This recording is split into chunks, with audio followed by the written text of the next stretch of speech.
Excuse me. If you couldn't tell, I've been a little sick this last week, but we still getting into training. Ran 11 miles yesterday. Didn't really want to double. A lot of people, they think just because it's early in the season, they need to double to run 10 miles. You don't really need to. Just run the 10 miles straight up. It'll make you fitter. It'll make you better, but I digress. As you saw from today's video thumbnail, you clicked on it because we are doing a hill workout, baby. That's how you know it's cross-country season, is when we start repping these hill workouts. I don't think I did a single hill workout last year for track, but we do one every single week for cross-country. Now, the way that I do these is I kind of treat them like strides.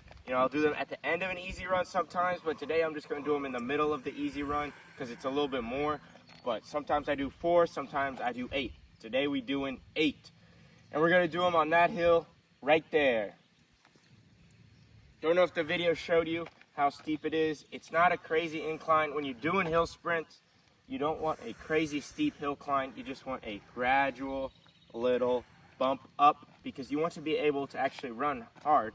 You don't want it to be so steep that it's just like training for the trails, which trails debut coming 2020, 2029. Once I graduate college, I'm taking my talents to the trail. You heard it here first. But first, we got to get through cross-country season. We're hitting 66 miles this week. We're slowly building up. Next week, we're hitting 75 or something like that. Day by day, we building up. We hitting 80 soon. Be on the lookout for the 80 piece coming soon. But that's a lot of yapping. Now, why do we do these hill workouts? The reason people do hill workouts is because it actually helps your biomechanics. When you're running uphill, you can't exactly do this. You can't heel strike when you're running uphill. A lot of you dirty brothers love to heel strike or just heel strike when you run because you got a bad habit built into your feet. Me personally, I've developed over time just from running every day. I originally kind of heel strike probably a little bit, but just by running every day, doing hills all the time, I'm more of a mid-foot striker now. But the hills is really going to make you forefoot strike, which is, some would say ideal. I think mid-foot to forefoot is ideal because if you forefoot, your calves are gonna hurt.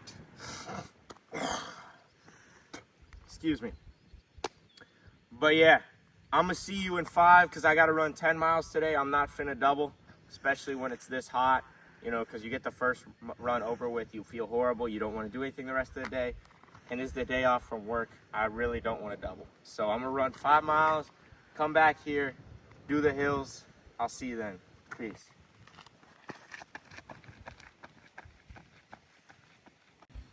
All right, guys, just got done with the easy part. I actually went 8 instead of 5 because the shorter the cool down, the better. Some people like to elongate their cool down. I don't mess with that. I'll run a 4-mile warm-up before I run a 2-mile cool down. 1 mile cool down or less for the win. But it has to be at least 10 minutes. It has to be at least 5 minutes, Cool down has to be at least 5 minutes. Don't really like to go longer than 10, but sometimes you gotta do what you gotta do. But let's get into these hills. As you can see, I'm drenched. Very humid, extremely humid. Shirt is wet, hair is wet. Throat is dry though, because I'm not feeling too well, but get the work done nonetheless. Let's get it.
It's hot. It's humid. That was a little harder than it was supposed to be, but it don't matter. So, another aspect of doing these hills, it works on your speed. You run a little bit faster than if you were just like doing tempos or something. And it also equates to faster because you're going uphill. And then endurance gets your heart rate pumping, but did it almost perfect. 8.94, 1 mile cool down. I'll see you when I'm done with that.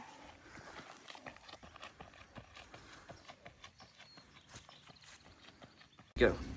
All right, guys, we're back. Time to check the damage on the scale. This morning I weighed in at 150 pounds. Sometimes I do this just to see like how much I lose just running. Usually it's like 5 or 6 pounds. Today, I feel like it'll be quite a bit because I sweat a lot today. It was pretty bad. It's always a little bit of a safety precaution to check the weight afterwards, just to like make sure that you can get it back in. As you see, 144.6, lost about 5.5 pounds. We're gonna drink that back today, and we're gonna slam some electrolytes, Propel, along with vitamin C, because I'm feeling a little bit under the weather. But yeah, that does it for today. The strides today, they're a little bit more like, the hill sprints today, they're a little bit more like strides, because I do have a workout tomorrow, so you're not supposed to go too hard in them. You don't want to go too deep in the pancake. You just want to get the legs turned over and get your heart rate up. But yeah, that does it. Time to get some rest. Enjoy this fizzy drink. Get back to it. Peace out.